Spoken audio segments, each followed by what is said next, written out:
Greetings, everyone. Pete Pardo here from Sea of Tranquility. Welcome to another episode of Friday Morning at the Fun House. It's the first Friday of the month. Thanks for joining us, everybody. We got another fun-packed show for you here today. Before we introduce my special guest, let me introduce the two founders of the show, Mr. George Lamie and Mr. Eric Porter. What's up, guys? What's up, Pete? How's it going?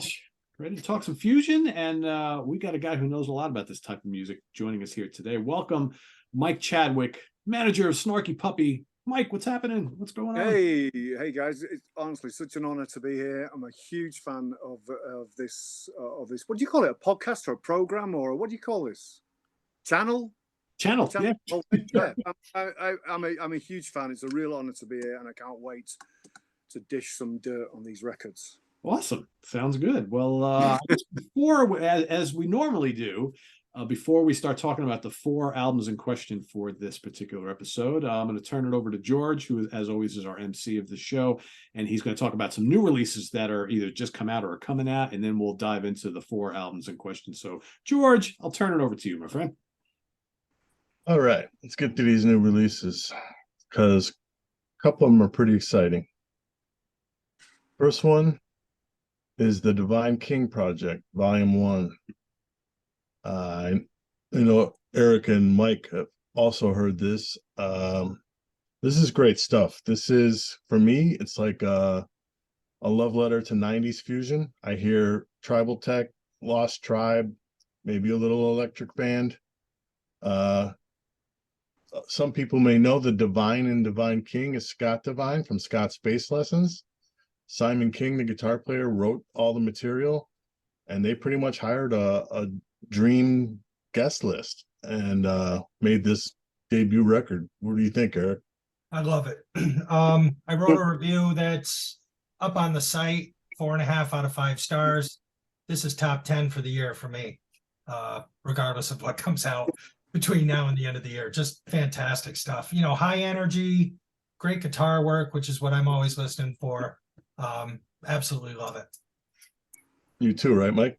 Yeah, no, it's great. And Scott is. I'll give you a little interesting fact on this. They actually asked Bill Lawrence from Snarky Puppy if he was available to do it, and then they ended up getting Scott Kinsey because Bill couldn't make it. So that's kind of a cool thing. But I think the album's great, and Scott is such a great ambassador for fusion and jazz rock. And I've reached out to Scott many times. He's such a busy guy. But it'd be great to get him more involved. I know, just in general, I think he's such a like I said, an ambassador, and his bass lessons channel is watched worldwide and such an influential channel. I should mention for the people that know these kind of guys, you got Gergo Borlai on drums. Yeah, your boy George. Yeah, Gergo's the man. Nate Worth from Snarky Puppy on percussion, and David Binney from Lost Tribe on sax. So, I mean, it's a murderer's row. I'd love to find out more about how the album came together. There's some kind of doc on YouTube, long doc. I urge people to check it out. Cool. And this is just digital right now, right, George? There's no plans for CD, tentative plans for vinyl. So, yeah. Also, we got Jaizu Biotop. This is a Japanese quartet. This is their what is it? 11th album. I put it somewhere between the upbeat Hiromi material and the less heavy version of the Takayubuki stuff, maybe. It's a quartet ostensibly, but really it's heavy on the piano player. He's more of a presence than the guitar player is.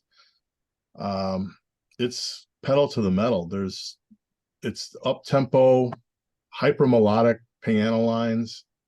For me, it's a real earworm. I know you checked out some of it, right, Eric? Yeah, I did get a couple listens in when you sent it over. I like the comparison to the Modern World Symphony. I thought the back end of the album actually got stronger. And that's probably, I think there's more of a guitar presence on the second half. But some really great piano stuff. Like I said, maybe a little pulled back initially from at the beginning of the record, but I think it really gained steam, and I really like the back half a lot. All right. We also got Tom Kennedy, New Start. This is the 6th album from former Dave Weckl band bass player. Also done a lot of playing with Mike Stern. And that's what his records tend to sound like, somewhere in between, leaning more towards the Weckl stuff. And appropriately, Weckl and Stern are both on this. Weckl's on the whole thing. Stern's on selected tracks. And you also have Randy Brecker and quite a sax lineup. Bob Franceschini, Eric Marienthal, Bill Evans, and somebody named Stu Mindeman on keys, who I'm not familiar with. But yeah, this record, representative of Tom's stuff, which is all solid stuff. I mean, if you like the old Dave Weckl band stuff, get on this. This is good. And one I think we're all excited about, coming out today, long-awaited live album from the Electric Band, The Future Is Now. I've heard a couple of the pre-release tracks. Incredible production, as you would expect. The track list is awesome. It's the Electric Band. Just get it. It's going to be great. It's a double disc set. And we're expecting a lot, I would say. All four of us are expecting this to be fantastic. Yeah, no doubt. Yeah. So You said today, George? It's out today? Yeah. Okay. Wow. Okay. Friday release, Eric. Yeah, indeed. Get to it. So that's it on new releases. All right. We'll have those listed down in the comments for you guys to check out. Wow. All right. So Drum roll. yes, the square this month is UK artists. We have a genuine UK denizen here to help us along. Alphabetically, we have Jeff Beck from Wallington, Greater London. You got Brand X from London. You have Allan Holdsworth from Bradford, West Yorkshire. And Simon Phillips, also from London. So I lined you up with a killer guitar lineup here, Eric. Why don't you tell us about who managed to fall to your number 4? Yes, you did. This we had a little discussion today about we say this every episode, but I'm gonna call this the toughest episode for me in terms of ranking. 4 brilliant guitar players in my mind. And to be honest, I hate to say that this one was easy at number 4, but this might have been the only one where I think out of the gate I knew, and I'm going with Allan Holdsworth at number 4. And as much as I love Allan's playing, you know, Allan wrote his own book, let's put it that way, right? I mean, when Holdsworth came out, look at all the people who just, Van Halen, all those guys just fell in love with him, right? Allan is his own thing. But I think the only thing with this one for me, and I will say, I always bag on vocals. It's not that the vocalist is bad. It's just, I'm not sure they fit the music. So, you know, there's some great Allan playing on here. The title track, actually, I think that's a decent vocal. I think Devil Take the Hindmost is probably my favorite track on the record. And I remember getting a Guitar Player magazine that had the, what did you call them? The little like plastic Flexi disc or whatever, the flexi disc. And I had Devil Take the Hindmost. I didn't know what I was listening to when it was, whatever it was, 85 when that came out. I think there's like 3 vocal tracks. The only thing I will say, In the Mystery, that really kills the end of the record for me. That vocal, no thank you. I think the Un-Merry-Go-Round, again, as great as Allan's playing is in that one comes off a little unfocused to me. So I think maybe why I put this at 4, the songwriting I don't think is as strong as on the other 3, as great as Allan's playing is. And he's got, what is it, Chad Wackerman, Jimmy Johnson on bass. I mean, it's a great band, so don't get me wrong. This is killer. Great Holdsworth playing, but I think it just lacks a little something in the songwriting department that the other 3 have. So that's my number 4. All right. What's your thought, Mike? Wow. So this has been crazy hard. I mean, you know, I'm of an age where I bought two of these on release day, and the Simon Phillips, because it's much later, it didn't mean quite as much to me as the other three, if you kind of understand what I mean. I think, you know, in my development listening to this music, I'm going to go with Simon Phillips for my number 4, and not that it's the 4th worst album by any means. They're all amazing records for me. I think it's my favorite Protocol record. I think you know, the standout for me on the album, obviously Greg Howe is an amazing technician, but I love the keyboard player. I love Dennis Ham. I think the way that he speaks is very Hammer-esque. And Simon Phillips, this album is relentless from start to finish. It's like there's one really slow track on it, one interlude. But just to highlight Dennis Ham's solo in Pentangle, for example, just that to me is like sets it apart. But it's still the other albums I have a lot of history with. They have a lot of meaning to me in my development with the music. The Protocol album I kind of feel has arrived because of these other 3 albums, maybe. So that's why I'm going for Simon Phillips in my number 4. Speaking of Dennis Ham, do any of you guys know why when that big studio session, when you watch Protocol 4, the videos they put out on YouTube, he's not the keyboard player, I think, on the videos, but obviously he's playing on the record. Did he? You mean this? Yes.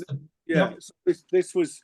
So Dennis Ham did the first tour with the band, with the international tour, and then obviously he's a massively in demand studio keyboard player. And I presume Mauro Ruiz, he couldn't make it, so Mauro Ruiz stepped in, and now he's become the permanent member. He's on Protocol 5, and they recorded this live in it's like this amazing little setup in Germany. It's very much like the Snarky Puppy thing. They just have this setup where it's alive in the studio. All the audience have headphones on. Yeah. It's fantastic. But they just do vinyl only. Cut to George. So yeah, but I think that's why. I think he was probably busy. I would imagine he was just busy. Yeah, he's great on that. You're right. Great player. I love it. It's really difficult. Sorry, I mean, I know everybody says that when they come on this show. Yeah, we say it every month. Every month, but it really is. I mean, especially for me, Anyway, we'll get to that. Pete, where are you at for 4? Can I have a 4-way tie for number 1, George, and just bow out? Yeah. I wish I'd said that, Pete. I mean, here's my issue. 2 of these albums are by guys that I worship and I've had forever. Another one I've had for a long time, and I really love the band. And the other one is a newer release that just knocks my socks off. So it's like, what do you do here, right? I'm going to go at number 4. I'm going to go with Brand X Masks.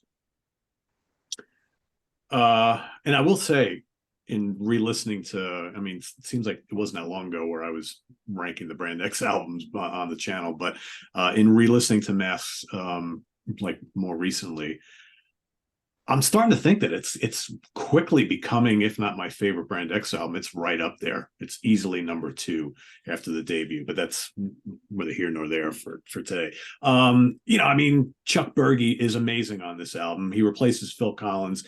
They don't lose a beat. He sounds spectacular on here. The Poke is terrific. The title track's got some great Percy Jones bass playing on it, but not much else. That song, to me, I wish they kind of fleshed that out a little bit more, but as an excuse for him, it's awesome. Black Moon, nice and atmospheric, nice electric piano, nice bass. Deadly Nightshade has lots of blazing soloing, including an amazing Good Soul excursion, which I think is the highlight of the album. Earth Dance is so good. Berge is just great on that one. Access to Data is another burner. Ghost of Mayfield, lots of good stuff on there. Tasty electric piano from Mr. Robinson. I don't know. I think it's a terrific album. Something's got to go at number 4, and my number 3, there's no way I would put it number 4, just out of respect to the guy, right? So Brand X has to be at number 4. I love it though. There's no bad album here, so yeah, something's got to go there. Back to Eric. All right. I'm My sorry. number 4 is Mr. Holdsworth. You know, we know how we are here. It's a tough sell with the vocals, and when an album is half vocals, I mean, 3 out of the 6 tracks are vocals. Like Eric said, they're not necessarily bad. I think Metal Fatigue, it's well written vocal song. I'm not a huge Paul Williams fan, but he's not bothersome, I guess. It's the best he's ever sounded on any album on this one. Yeah, I didn't mind it. Yeah, guys, I've heard him on other Holdsworth stuff, and he has been bothersome to me. But here, I think it works. The line that he wrote, or I don't know if Allan wrote it, it works. I'll go with Eric though, and say the guy on the person on the last track. No, that track. Album should have ended a track early, because it is not good. At Home is kind of it's a Midland ballad for me. It's not particularly heart pulling. Double Take the Hindmost is the highlight. The track and the solo. The solo is one of Allan's best, I think. It's insane. I know a lot of guitar players love the shit out of it, and I don't blame them. It leaves the chunk of the album, the Un-Merry-Go-Round. It sounds experimental. It's kind of sweet, like you got a 3-part thing here, with the beginning sounds kind of experimental kind of stuff. Then you got the middle part with Gary Husband drum solo, and then the end you have Pasqua comes in and solos. It's just a little disjointed for me. It's good, but you know, in this tough company, this record is going to fall to number 4 for me. What do you got, Eric? So for number 3, I'm going with Brand X, and this is where everything started to kill me. I was lucky enough, and Pete, you probably experienced this as well. When Brand X reformed, they played here a lot. I saw them at the Egg. I saw them 3 or 4 different places, and actually at the last time, I think John, either whether he'd gotten sick, they had dates scheduled that I had tickets for, that they ended up canceling. I loved Brand X and really got into them more the fact that I got to see them live. So I'm going with my favorites here. The opener, The Poke, cool, gritty, and I think this is what I really have always enjoyed about Brand X. Is, to me, this is not taking anything away from John Goodsall, but he's gritty and dirty, and I dig his playing. I mean, he's not that clean always, although he's got some solos that you're like, oh my God, you know. I like that he's a little edgy. I like that from John. The Poke that opens it up, I agree. Pete on Masks, it's a little atmospheric. It's almost like more of a transition, you know. The Poke, a little something, and then goes into Black Moon, which I think has a great melody. The acoustic guitar and keys kind of slow things down. Deadly Nightshade is amazing. Good. This is where, like you said, Goodsall shines on this one. I think it's about 4.5 minutes in, and then they just rip, and he's unbelievable. Earth Dance is that really percussive. You mentioned Chuck Berge, a really percussive feel. And then that Access to Data is another one that just has a great groove. Goodsall tears it up in that one too. And I felt the same way. I don't know that I listened to Masks as much as I'd listen to like Unorthodox Behavior or Rock and Roll, but spending time with this one this month and listening a bunch of times, it's definitely moved up for me. I'm thinking it's number 2 or number 1 after this. So that's my number 3 is Brand X. All right, Mike, what you got? Oh goodness me! So I still not worked it out. I still haven't worked it out. But I'm gonna go with Jeff Beck, Wired, when my number 3. So Jeff Beck for me it's really weird, because I came from like I started off as kind of like a rock guy, and then I really got into fusion, and I became a really big jazz head, so I kind of like I didn't dismiss Jeff Beck, but Jeff Beck to me was kind of like, oh, he's the rock guy that's playing the instrumental, trying to be a fusion guy. And for a long time, that's what I thought. And the older I got, the more I started to really, really dig it. And the more I kind of like read about Jeff Beck, and I went to see him play a few times with various bands. And the last band with Tal Wilkenfeldt and Jason Rebello and Vinnie Colaiuta, I mean, oh my God, just amazing. But this album, I kind of like, I never liked the production on these records. I always thought George Martin was the wrong choice of producer, but I understood probably what the record company and what he was trying to do. And obviously, they had history together. So I get that, and I know he was trying to make, an instrumental album that sold a lot of units, and I'm sure that he succeeded on that. But it's an amazing record. I mean, there's just, it's awesome. There are so many great voices on this record. Jan Hammer is just amazing on this record. Narada Michael Walden is astonishing. Interestingly enough, he's the kind of lineage between the Mahavishnu Orchestra and the Jeff Beck band at that time. And I think just before Jeff passed, he was being interviewed on Radio 2. He was being honoured for something or other, and he was being interviewed on the BBC. And he was saying like he just wanted to be John McLaughlin. That was his thing. He just wanted to be John McLaughlin. He loved John McLaughlin, and the interviewer on the radio hadn't got a clue who John McLaughlin was. So it was kind of like it was one of those moments, and it made me realise. And this album was recorded just after he'd stepped off doing a double-header tour with the Mahavishnu Orchestra in the US, apparently. And it kind of makes sense to me because it's that period of the Mahavishnu Orchestra that influences this album, that kind of funky fusion. But it's amazing. The standard covering "Goodbye Pork Pie Hat" was an absolute masterstroke. Lead Boots is just incredible. It's a great record. To have it at number 3 just seems insulting, but something's got to be number 3. And I love it. In the UK, when it came out, there was a newspaper, a music newspaper, that was a weekly newspaper called the New Musical Express. And the reviewer for the album, he just did a one-line review. He just said, "Rock and roll, nah, that's kid stuff." So anyway, that's my number 3. Poor old Jeff Beck. Pete? Well, I've got Metal Fatigue at number 3 because I didn't have the heart to put Allan Holdsworth at number 4. Yeah, I mean, I bought Metal Fatigue right around the time when it came out, and I loved it then. I still really like it a lot now. The problem is we've heard so much other great stuff from him and others, I think, since Metal Fatigue came out, that maybe I don't hold it in as high regard as I used to. I still think like it's really, really great in spots, though. I don't mind Paul Williams' vocals anymore. I used to think, God, you didn't need him, and his vocals on IOU aren't great, but I've gotten used to him on these songs. I think the melodies are really good. I think title track is terrific.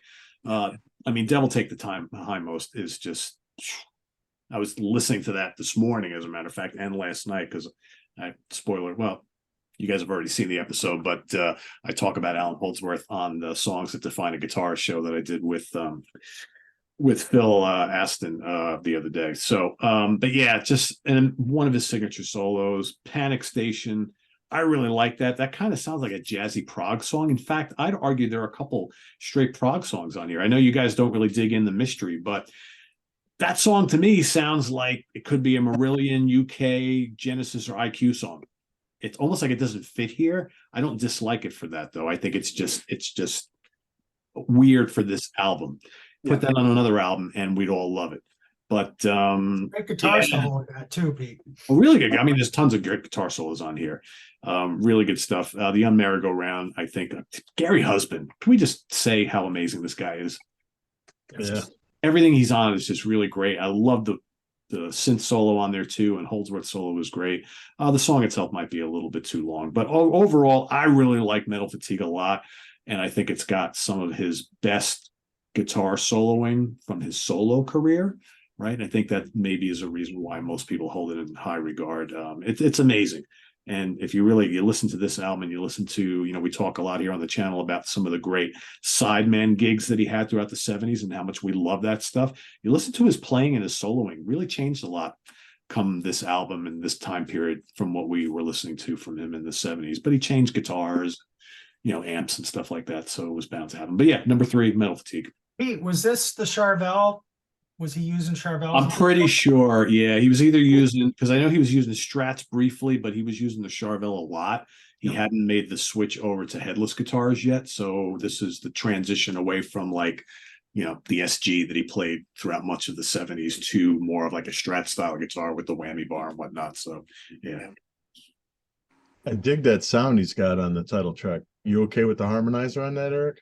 Yeah, it doesn't bother me. I mean, it's Allan Holdsworth, so he could do whatever he wants. That riff is just awesome, right? It's just like, that's cool. It's like jerky. It's like, what the fuck? Yeah, it's great.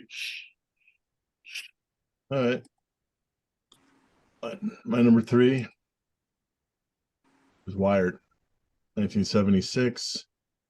I don't have the I kind of had the same background with this as Mike. When I first heard Jeff Beck, I got pushed on me by pushy friends, and I didn't hear the fusion in it. I thought he was just a rock guy, It took a while for me to really absorb these records. I've come to like them, but I don't have the same history, so I find it a little bit, this not quite on the same par. There's interesting things about it, though. I find this is amazing. This is a solo album where he wrote none of the material. I think that's really odd. Yeah. Like not one song. And he just wrote like more than half of Blow by Blow. So I think maybe he just wanted to turn it over to Jan Hammer and Narada Michael Walden. I think he wanted to concentrate on his playing. I think that's maybe, yeah. For me, it's to a benefit. I like this better than Blow by Blow. Yeah. Love Sophie. Love Come Dancing. Blue Wind's probably my favorite track, though. Always love that song. I will have to make a Fusion fan confession. I've never liked Goodbye Pork Pie Hat. When anybody does it, this version, anybody's version, for me, that's the blight of the record. But the rest of it, man, too bluesy for George. Yeah, it's a little. It even I've heard straight jazz versions of it that I don't really care for. I don't know, something about the chord changes. But yeah, a very good album, but I didn't have that much problem separating it from my top 2, which were really, really hard. But we'll get there. Eric? Well, you guys have all said it, and I think, Mike, I have probably the same history as you do. I was a rock guy, then I was a prog guy. I've always dabbled in the big names in fusion, and obviously when I hooked up with Pete and George, this is the stuff that's been taken over for the last couple of years. So this is really, I don't have the history. I've had Wired forever, but I never thought of it as fusion. It was Jeff Beck. Yeah. So I am going with Wired as number 2, as much as it breaks my heart, because Jeff Beck, to me, say what you will, obviously he's one of the greats. I don't think there's a guitar player out there who plays with better dynamics than Jeff Beck. I mean, every note is nuanced, whether it's he's doing the swells or he's got, when he did his whammy bar stuff. I just think the dynamics this guy uses, everything is unique, everything sticks out. I love Jeff Beck's playing. He just milks every note.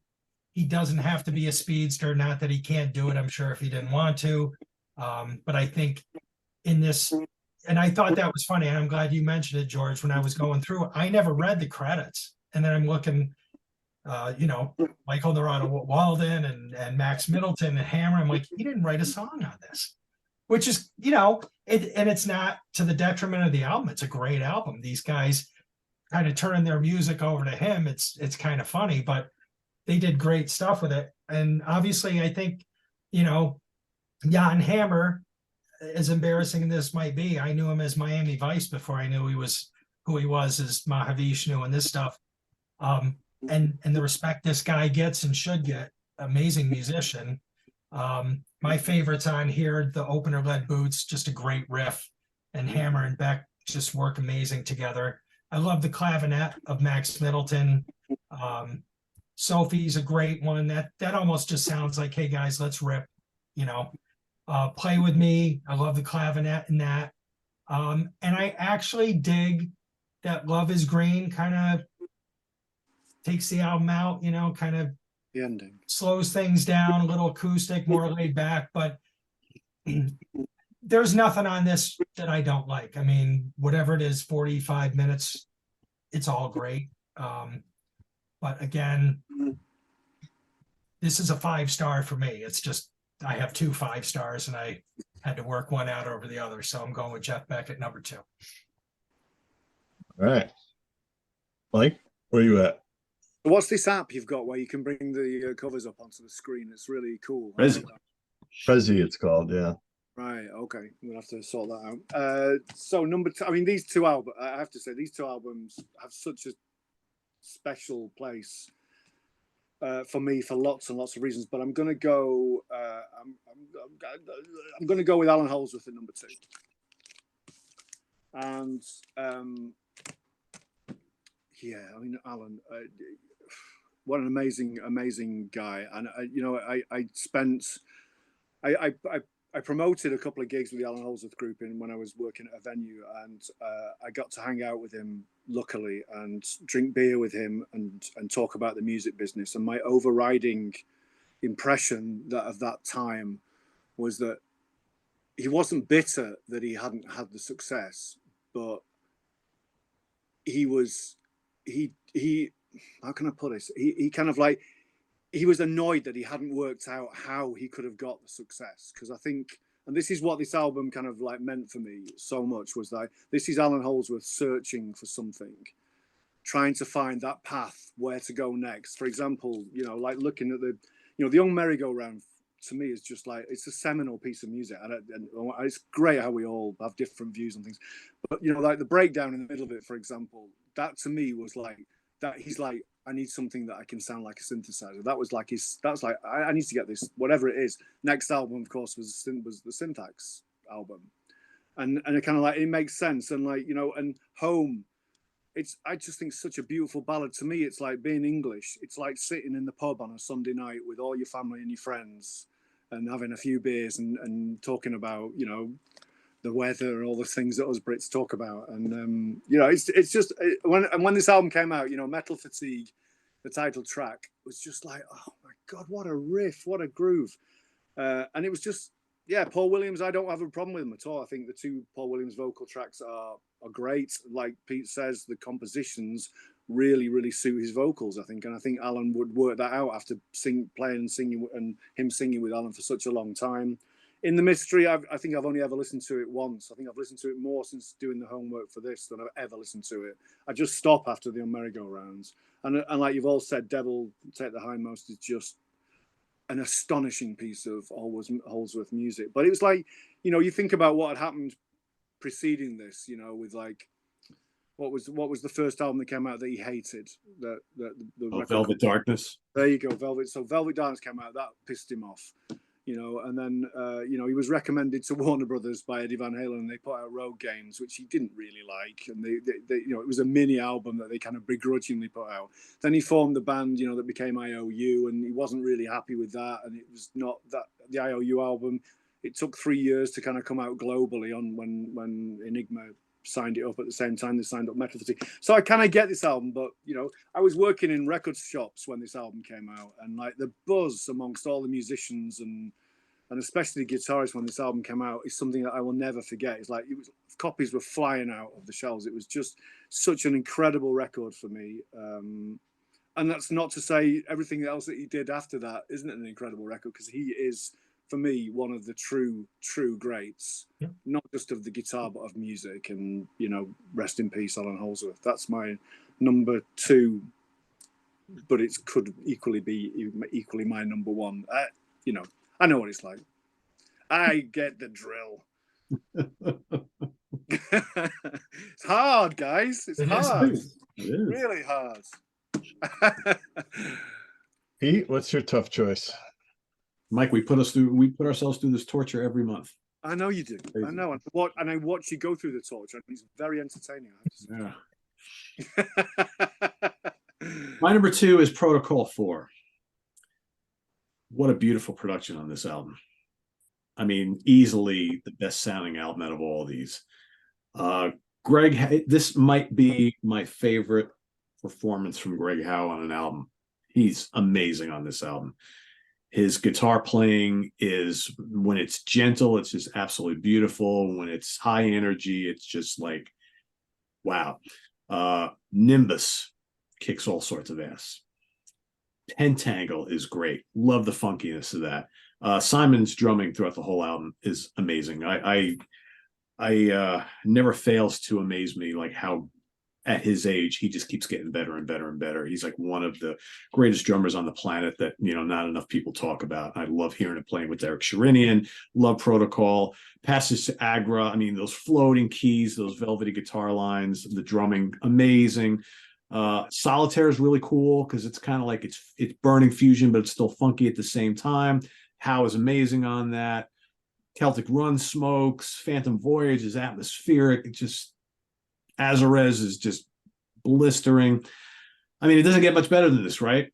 This would be my number one if it wasn't for my number one. And I think every player is a monster on this album.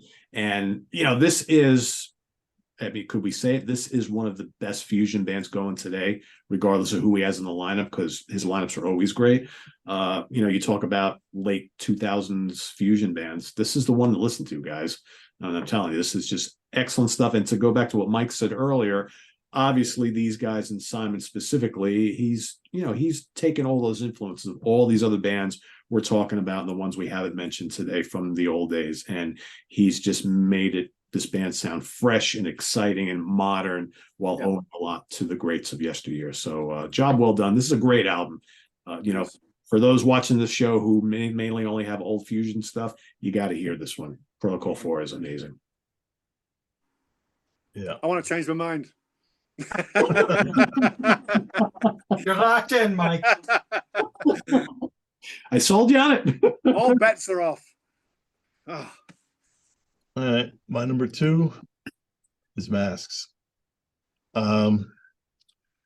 This is my favorite of the 70s albums, and it always has been. I don't miss Collins and Lumley. I feel like Burgee and Robinson are interchangeable with them, different styles, but I like them the same.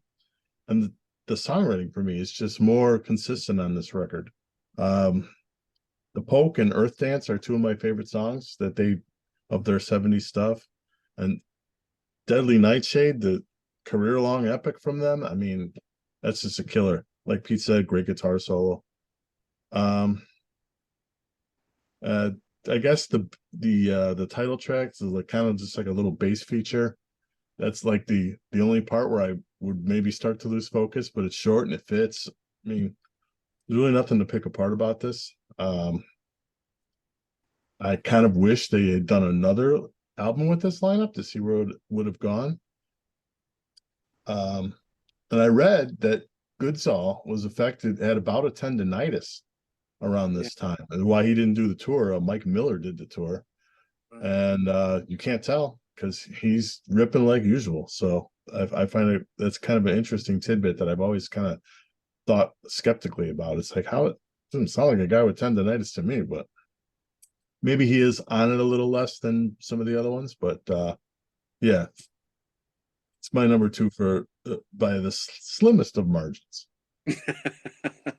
Well, agreed, George. I sometimes, especially lately, thinking that Masks start to finish might be a little stronger than the debut, even though the debut has a couple tracks that, like, you know, a lot of us pick as our favorite songs from the band. But this is really consistent album. Great. Eric, let's hear about your top spot. Protocol 4. I have you and Pete to thank for this, because this might have been the first thing, George, I can't remember, that you guys might have said, okay, you want to try some of this? Go get Protocol 4. I don't remember, but it came from one of you. And little inside, just I love and as much as Protocol 5, Alex Sill's fantastic, I think Greg Howe might be one of my favorite guitar players. He's in the top without question. I have to admit, I've watched and what we were talking about with Mike. I've watched a lot of those videos from that Big Sound Studios, and they just, I mean, they crush it. They just crush it. Everything is, there's not a thing I don't like on this record. It's definitely a 5-star for me. But even going through the highlights, like Nimbus, you guys mentioned, it's a great opener. The closer to me is Tour de Force, that, and I'll say the name wrong, Azarez. I love the rhythm changes throughout that. I think Howe lights it up, Ham lights it up in that.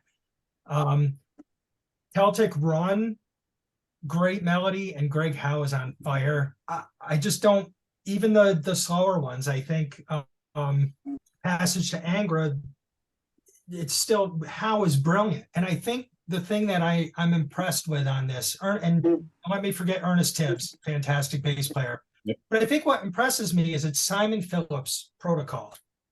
These guys he lets everybody shine in this band. There's nobody sitting back. I don't know how these songs are composed and arranged, but it absolutely blows me away. I love 5 too, as much as I love 4. 5 is right up there with it. So like Pete said, if you have any interest at all, Protocol 4 and 5, to me, they're must-haves. And Simon Phillips, I gotta say too, you guys know my Derek Sherinian love, and just all the stuff that Simon's on, he's just incredible. And Pete, I know you, I don't even know how old he is. I'm assuming close to 70, late 60s, maybe. Yeah, probably mid-late 60s, yeah. He hasn't skipped a beat. He's on fire. He is on fire. So, I mean, Protocol's been going for close on 40 years as a project and a concept. So I wonder what he's trying to, I wonder where he's thinking it's going to go. Yeah. Mike, let's hear about your number 1. Well, my number 1 is Brand X Masks, and for lots of reasons. I think, you know, as a 16-year-old, I discovered Brand X through the fact that I was a Genesis nut, and Phil Collins, I'd read about this, and of course I'd heard him, you know, playing on John Martin records and stuff. And in those days there was no internet. See, I'm going to sound like, yeah, now then, kiddies, here we go. In those days, you know, there was no internet. We got all our information from fanzines, from newspapers, from radio shows, from, you know, there were all these influential tastemaker guys. And so I'd heard about Brand X, and I checked out the first 2 records and thought, yeah, they're amazing. And I was so excited for this record to come out. And I got the cover when it came out, and it's like, you know, there's no Phil Collins. What's going? There's like, it's like there was no. It was like that was the focus, even though to Phil Collins, Brand X was just this, you know, this band that he like jammed with or whatever. And then I put the music on, and oh my goodness me, this album was just incredible. I have to say, I certainly my favorite Brand X record, always has been.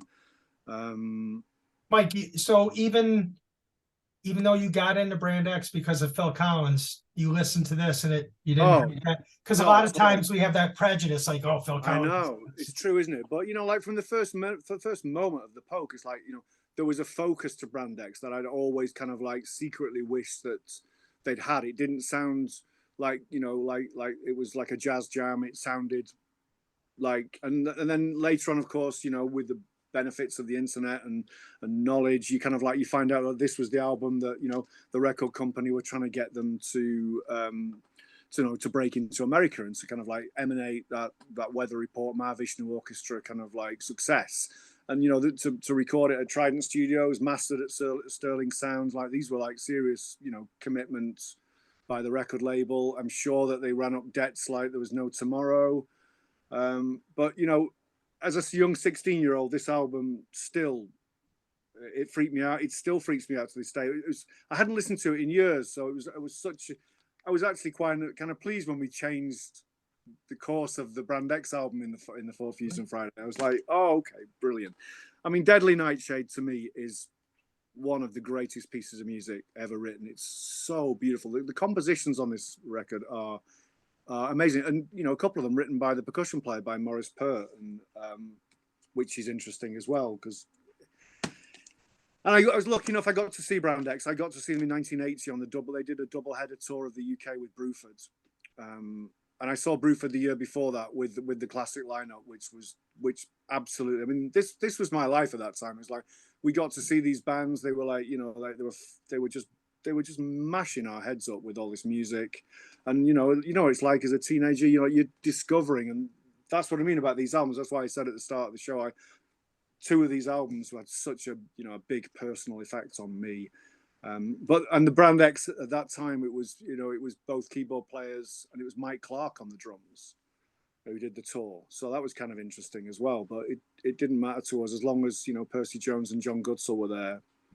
That was just to watch them play. That was just beyond belief. And I wish I'd got to see the Reformation. The Blu-ray just about suffices. But I'm kind of jealous that you guys got to see them all the time that you did, because they were stateside, which is interesting for a Brit band. And of course, Goodsell was is it an illegal alien in his last couple of few years, I heard. I didn't hear that. Apparently his whatever it is, either his green card or his whatever he was living in the States on had run out, and he was that's why he didn't do the overseas tours.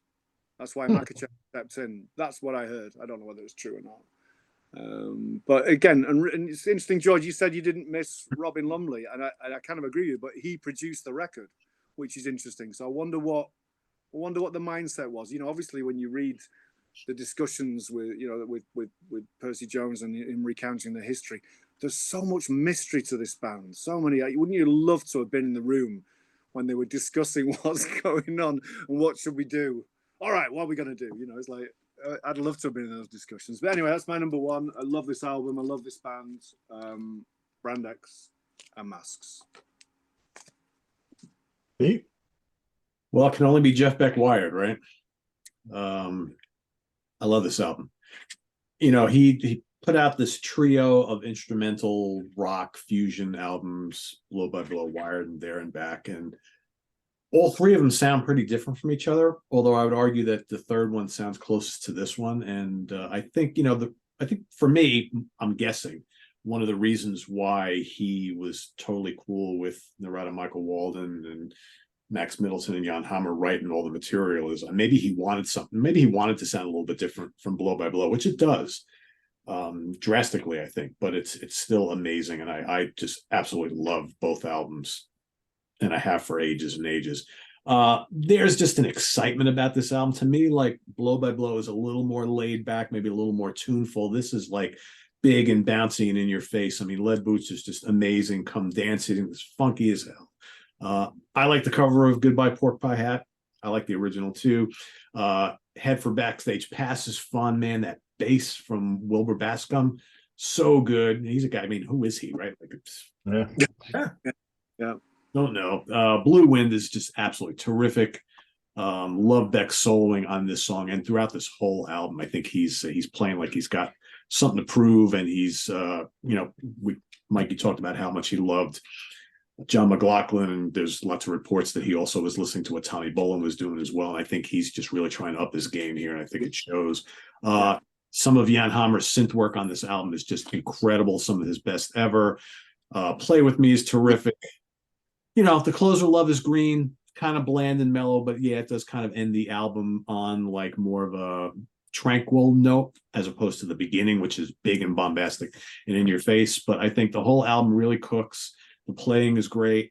I really like the production of George Martin too. I think he went for kind of this lushness on both of those albums. I think he achieved it. I love this album. I think it's terrific.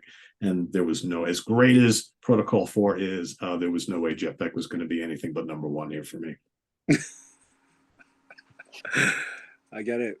I read somewhere that the album splits a lot of his fans, but it also, on the other hand, opened the door to a whole load of other fans. And sure, it's one of those, isn't it? It's one of those, in the same way the Metal Fatigue did it from my perspective, and certainly the people I was hanging out in. It's like those gateway albums are important, Yeah, and Jeff has shown us throughout his career that he kind of like changes things up every couple of albums, right? That's what he did. He did the Yardbirds thing, Then he formed the Jeff Beck, your first Jeff Beck group, or the Truth group, whatever, and that sounds really different than the actual Jeff Beck group with Max and with Cozy. And then he does this for a couple albums. And then in the early '80s, he does like kind of funky pop stuff, and then he's done all sorts of things since then. So he's just one of those guys, I think, that just got kind of bored with whatever he was doing after a couple albums. And if he took 5 years to put out an album, he didn't care. We were all restlessly waiting, but and then he would just totally surprise you with something different. It's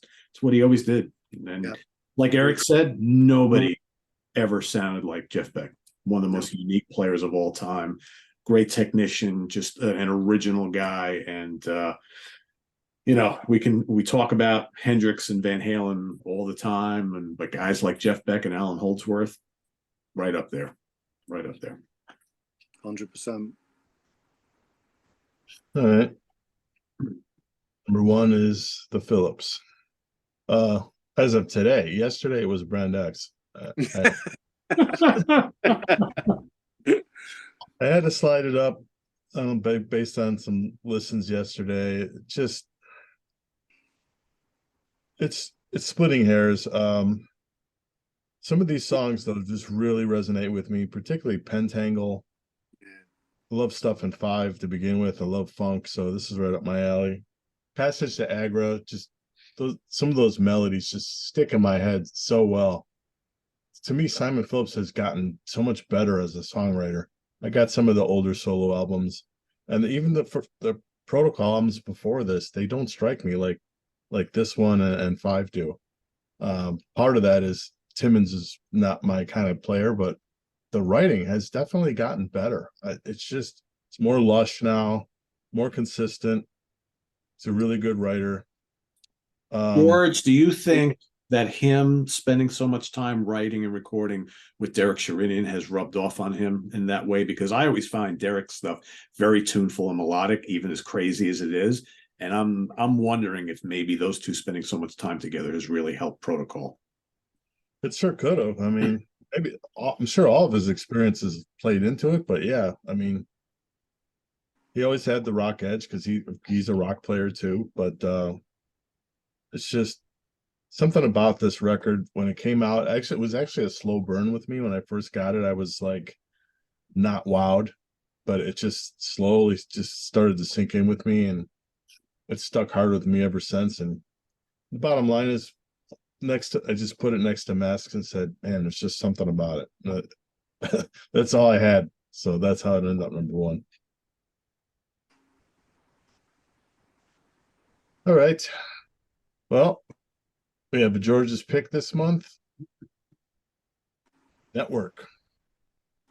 Corroded Path. This is, from what I can tell, this is the second of 7 albums. They have a weird history. A lot of stuff came out and then it was reissued a few years later. A lot of disparate lineups, kind of confusing. This is a alternate cover of this album. This is the reissue cover. Got this on Amazon for 99 cents. Wow. Pretty awesome. You can definitely get cheap if you look. Yeah. The interesting part of this for me is the drummer is a guy with a metal background. He was in a band called Tank, and he was also in Fastway. Steve Clark. Steve Clark, yeah. Also a name that flagged my eye when I saw it was Lawrence Cottle. He was in The Fence with Adam Holzman, and he briefly in Black Sabbath. I mean, he's got an interesting history himself. Oh. And solo I too. think he played on Headless Cross, if I remember correctly. The Black Sabbath. Oh, the Tony Iommi or whatever was that? Yeah. Because you're talking about these guys. Pete, is that Terry Gregory? Was he Steve Hackett at one time? Don't know. Because I saw that name and I thought there was a Terry Gregory that played bass with Hackett at one point, but I don't know. It's a 1993 release. Eric, what'd you think? Well, first of all, could you find a band with a lower profile? Yeah, I'm searching the web. I'm not finding much on these guys. No. But I really like this. I think what impressed me the most is it seemed like the compositions were really done. Tim Crowther, I think, guitar player, he's terrific. Yeah. Really good. The opener, Hyperventilation, the one thing that I wasn't sure about when I saw a trumpet, I was like, but it works. Especially there when it's kind of the guitar and the trumpet that there's like a unison line in that one that really works. What I really liked was Obsessive Behavior. I felt like that was like really the jazzy or the jazzer of the group of these. But the bass lines in that are incredible. And I don't always lock into stuff like that, but I think the bass and the piano in that one, fantastic. They kind of dance around together. They really keep the song moving. And there's a great clean guitar solo in that one that I really liked. L21, I think, was the other one that really hit me. Some amazing keyboard and guitar. That's got a good groove to it, very high energy. But I thought this one is there, as great as the playing is, there's a real strong focus, I think, on the compositions. Really good melodies. You were talking about Protocol. This is one, obviously, no exposure to this prior to you picking it, which I assume is usually your path, throw something in there we've never heard, but really a lot of earworms on this one. And like I said, that when I saw trumpet, I was like, I don't know, but it works on this. So really good stuff. I'm assuming this is your favorite of what you've heard from them? Yeah, I don't have them all. Okay. I have like 3 of them. Actually, at some point, Larry Coryell ends up in this band. Really? Yeah, for a wow. couple albums. Is there a mainstay in this band? You said there's a lot of lineup changes throughout.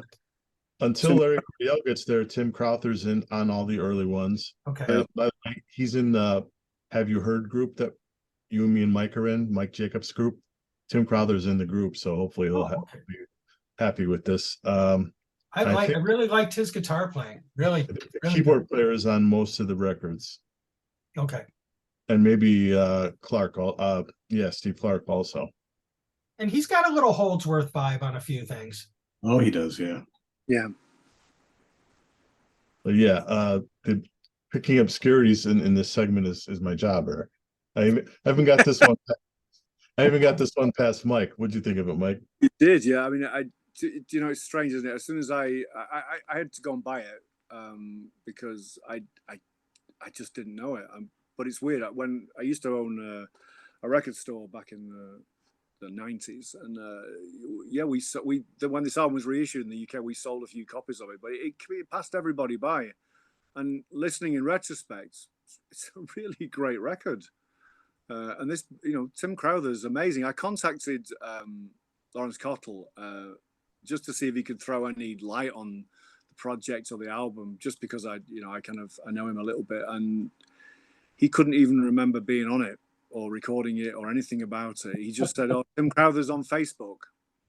So that was about as far as I got, trying to find out anything about it. But yeah, interesting record. I mean, they're all UK. Most of them are UK jazzers. Pete Jacobson, the keyboard player, he's mainstay of the British jazz scene. But very, very underground. It's the British jazz club scene, if you like. He's never really done anything amazing. Apart from his playing, of course. I meant in terms of recognition or success. And interestingly, like Tank, I don't know whether you guys know the metal band Tank. When I was at university in London, Tank were like, what was he called? The guy who ran it, was he called Algie Ward, Pete? Do you remember that band? Yeah. Yeah, Algie Ward. So they used to play like this very famous venue in London, underground metal venue called the Greyhound in Fulham. And we used to go watching them all the time. We were kind of like, we were a little bit Tank groupies. It was hilarious just because it was a great night out. But I didn't know this album at all. Really enjoyable. And I haven't heard any of the other albums. So any recommendations you've got for which ones are worth checking out, George, I would take those. I really liked it. Thanks for flagging it up. And I've been recommending it to a few of the heads, and they didn't know it either. So yeah, real obscurity. What do you think, Pete? I enjoyed it. Like half the tracks really, really spoke to me. The others were pretty good, but I love Hyperventilation, and I really like Crowther's guitar playing on the album. And he really, to me, hits on those kind of like Holdsworth legato lines on that particular song in general. But I also like L21. I think rips. 5 a.m. is a little more laid back and bluesy, but I kind of like that too. Dial Direct is really good. Yeah. That's a killer song. And I don't know, is it me? I heard a little tribal tech in Fake Conversations a little bit. Maybe it's more that's kind of like the time this came out, and maybe that was kind of the fusion style at the time. But I really dug it. And No Laughing Matter is also really good. Got some nice soloing in it. Overall, I dug this. It's something, total obscurity. Other than Lawrence Cottle, I'm not really even familiar with the other guys in the band, although I've listened to a little bit of Tank. But yeah, this was good. This was good. Nice surprise. Really nice. Yeah, I think I love the songs everybody else kind of mentioned. Hyperventilation. I mean, that's your typical barn burner opener. L21 is your standard quadrant 4 space boogie kind of double bass shuffle. Really good stuff there. Clark wrote that, which probably isn't surprising. Takes a solo in there too. I also like the boppy tune, Obsessive Behavior. That's a Crowther composition. Kind of cool lines from him in that one. But yeah, the whole album hangs together. I'd say the other ones that are a little more spotty. They have good tracks like this, but then there's other tracks in between that won't hold your interest. But for me, this one holds together quite well. So cheap copies on Discogs. Anybody is watching this and thinking they want to check it out, several there under $10. So I mean, you guys just did in the prog seat on terrible covers, and the original cover of this, wow. I'm not sure what that is. Could have made it. Wow, that is awesome. Our Day Out. That's awesome. Cool. Well, George, you want to give everybody a little hint at the at next month's theme? Yeah. Next month we're going to do our we hadn't done one in a while. We're going to do our third installment of self-titled debut albums. And I can tell you that the square is very diverse. We have a 80s, a 70s, an 80s, a 90s, and a 2020s. So, and the George's pick is 2010s. So we're all over the place on that one. Oh, all right. Gonna be tough. Very good. And just today I locked in. I wanted to get Cone Beckham back on. So Cone will be joining us on that one. Awesome. Sounds good. Right. Always good having him on. So excellent. Mike, before we let us all go, any updates on the Snarky Puppy side of things? Anything you can tell us about what's going on with them? We're kind of like, we're just coming to the end of the Empire Central World Tour. We finish in Mexico, India, and China, and then that's it. It's downtime for the next 18 months and record a new record. A couple of surprises coming up on that. I can't really say anything at the moment. But planning, I was just planning. It's been a grueling, 14 months of touring and stuff. So not really anything I can dangle, unfortunately. I did get to see them this summer, Mike. They played at Freihoffer Blues Festival in Saratoga. They were fantastic. I saw you. Yeah. Great show. They're just a phenomenal band for many, many reasons, and it's kind of like, it's interesting because no one in the band really are fusion heads. I mean, nobody. They just, they listened to it, they studied it, but they're kind of like, they're really all about, they like describing themselves as being like an instrumental pop band, and I kind of understand where that's coming from. But I have to say, the thing that I love the most about the guys is that, every night on that stage, it's different. Every night, every solo is different. Every set list, not 100. It's been very much Empire Central, but in the past, it's been very much just see what happens. But they just keep it fresh all the time. You never know what's going to happen. They never rehearse. The lineup changes all the time, and I think these are not lessons, but these are things that other bands could inspire to do. I think it keeps it fresh. It keeps the music fresh. It keeps the listener engaged. I don't know. Yeah. And my screen's gone completely dark, so I can't see anybody. Oh, geez, we can see you just fine. Yeah, you're good.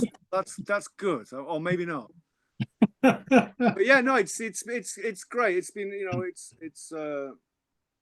it's funny, like I get a lot of bands contacting me about managing them as if I've got some kind of like magic wand, and I just think I was the right guy in the right place at the right time. And we've been on quite a journey for the past 11 years, really have. But yeah, some great, definitely, we're going to do another album with the Metropole Orchestra. That's going to definitely happen. Who knows what will happen? It changes from month to month. Every time we have a conversation, it changes, and I like that. It keeps us all on our toes. Cool. Lots of side projects as well. All the guys are all recording music and putting stuff out. It's a real great little setup they've got going there.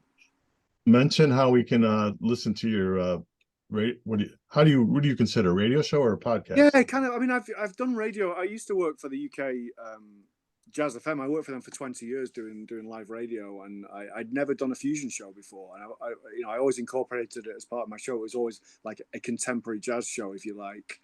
But now I for the past 8 years or so, I've been working for soulandjazz.com. How many of the fusion shows have you done? I've heard 2, I think. The first 2? 3 so far. I think 3. Okay, I got to catch up. Between you and Len Davis and listening to music for this, it's just so hard to keep up. It's fun though, isn't it? It seems to me, it's like I said to you when we've talked. It's like it's good. It feels like there's a definite new interest in fusion, and I think I have to say, from my point of view, this little channel or show, whatever you want to call it, has really inspired me to dig back into fusion. So I really hope that it's making a difference. I love it. I think I thank you for this show. It's I find so much new music. I find so much inspiration, and and across the whole channel as well, Pete. It's great. Well done. Thank you, Mike. I appreciate it. And yeah, I mean, is there any other fusion show on YouTube happening right now? No, not that I know of. No. Not that I know of. So cool. No, and it's really interesting the way that you guys, the way that on you and the guests talk about it every time. It's just a really interesting thing, and like let's more power to everybody's elbows. Well, we're gonna keep doing it. That's what it's all about. So thank you. Awesome. Well, for everybody watching, of course, you know how it goes. You've got 4 albums. Rank them as you like them. You heard us talk about them for the last hour and with it. So you have the same assignment. Do that down in the comments below. And if you haven't heard any of them, go listen to them, come back, do the ranking, and we'll see you back here in a month doing it all over again with 4 different albums. So till then, visit us on the web at www.seaandtranquility.org. We're on Facebook. We're on YouTube all together. All the damn time. See, it better be damn time you get done with this episode, Daddy. I gotta go out. So thanks for watching, everybody. For Eric Porter, George Lamie, and Mike Chadwick, I'm Pete Pardo. Tune in next month for 4Fusion Friday. Have a good weekend, everybody. Till then, take care. Bye-bye. Bye.